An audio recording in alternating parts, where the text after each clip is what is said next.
An executive officer is generally a person responsible for running an organization, although the exact nature of the role varies depending on the organization.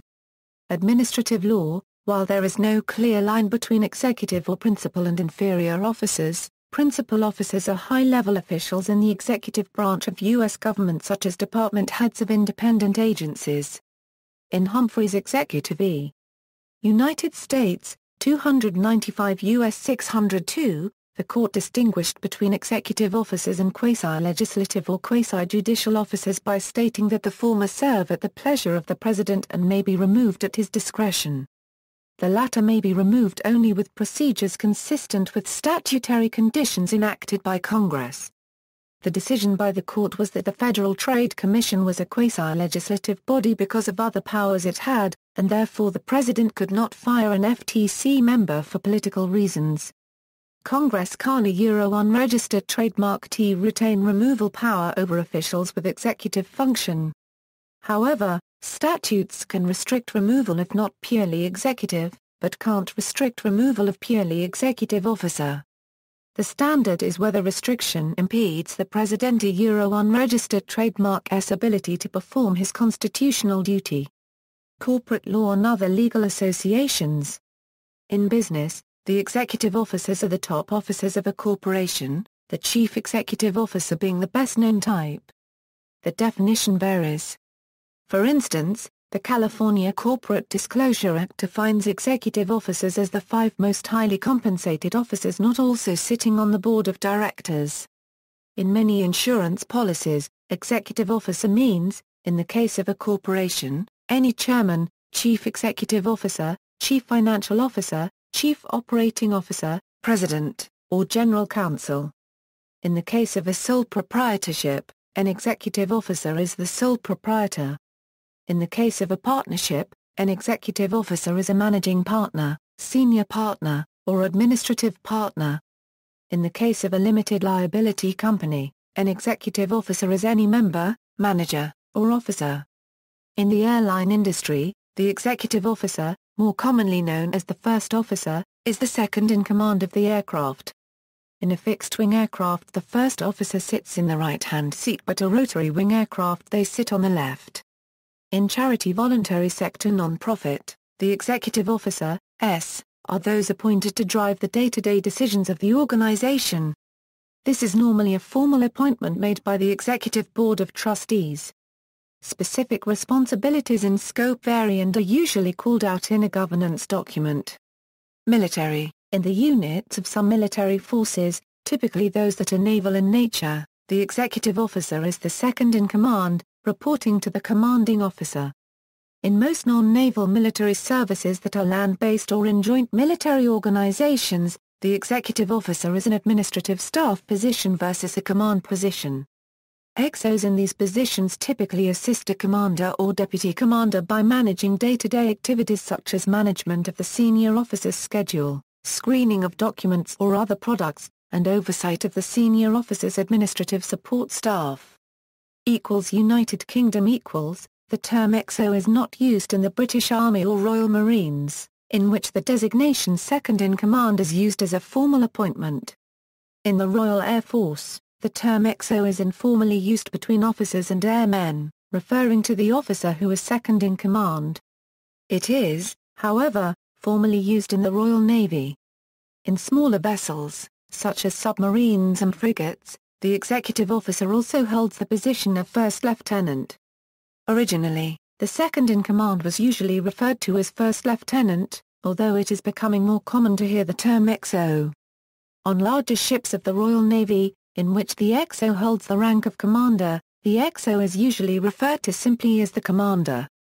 The XO also heads the executive department. United States equals. United States Army, there are executive officer slots in each company, battalion, and brigade, though generally not at higher levels of command until the Army level of command.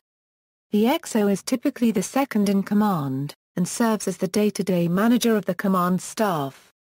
The XO is typically responsible for the management of day-to-day activities, such as administration, maintenance and logistics, freeing a commander to concentrate on tactical operational planning and execution and a general officer commander to concentrate on similar planning and execution at the operational strategic level.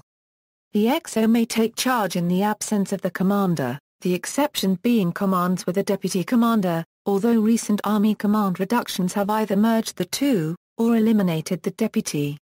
A few organizations within the Army maintain authorizations for a Chief Warrant Officer to serve as an XO/2IC. One example of this is the Modular Ammunition Platoon, where the ammunition technician acts as the second-in-command during the absence of the platoon leader.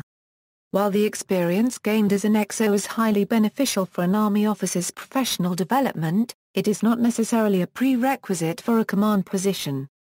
At the Army level of command, a commanding general will have a deputy commanding general as second-in-command and an executive officer on his personal staff who works as his liaison to the general staff and an aide-de-camp who takes care of his calendar and personal needs. United States Marine Corps. The executive officer is the billet of the officer who is second-in-command at the company battery, battalion squadron, and Marine Expeditionary Unit aviation group level. Per the Marine Corps Manual, paragraph 1007.5 OE, the executive officer shall be an officer of the organization who is eligible to succeed to command, and normally will be the officer next in rank to the commander. As the direct representative of the commander, all orders issued by the executive officer shall have the same force and effect as though issued by the commander. The executive officer shall conform to and effectuate the policies and orders of the commander and shall be prepared to assume command at any time the need should arise at higher levels of command. The second-in-command is the assistant division wing commander or, in the case of a Marine Expeditionary Force, deputy commander. For those commands having a general officer in command without a designated assistant commander or deputy commander, such as a Marine Expeditionary Brigade or Marine Logistics Group, the Chief of Staff is the second-in-command. Unlike their U.S. Navy counterparts, XOs of Marine Corps squadrons in naval aviation do not fleet up to become CO. United States Navy and United States Coast Guard, executive officers are assigned to all ships, aviation squadrons and shore units and installations.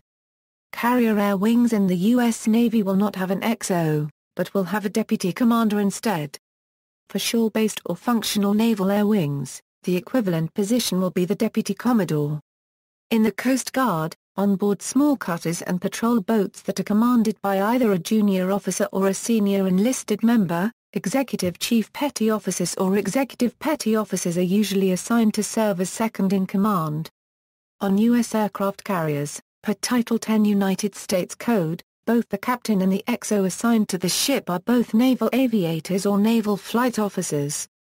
Although not specified by 10 U.S.C., large, air-capable amphibious assault ships will have one of the two senior positions occupied by a surface warfare officer and the other by a naval aviator or naval flight officer, alternating at each change of command.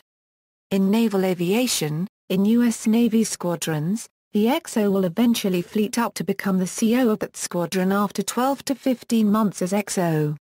This fleet-up model was also adopted in the early 2000s for XO and company positions of both large amphibious assault ships and Arleigh Burke-class guided missile destroyers. In addition to operational/tactical responsibilities, XOs will also shoulder most of the CO's administrative burden, to include oversight of the command's administrative officer and administrative department. The term of XO in the Navy and Coast Guard should not be confused with the term executive assistant in those services, the latter being an officer in the rank of captain who serves either dual-hatted as, or in addition to, the Chief of Staff to a flag officer. United States Air Force. In the U.S. Air Force, the XO is not a command or second-in-command position.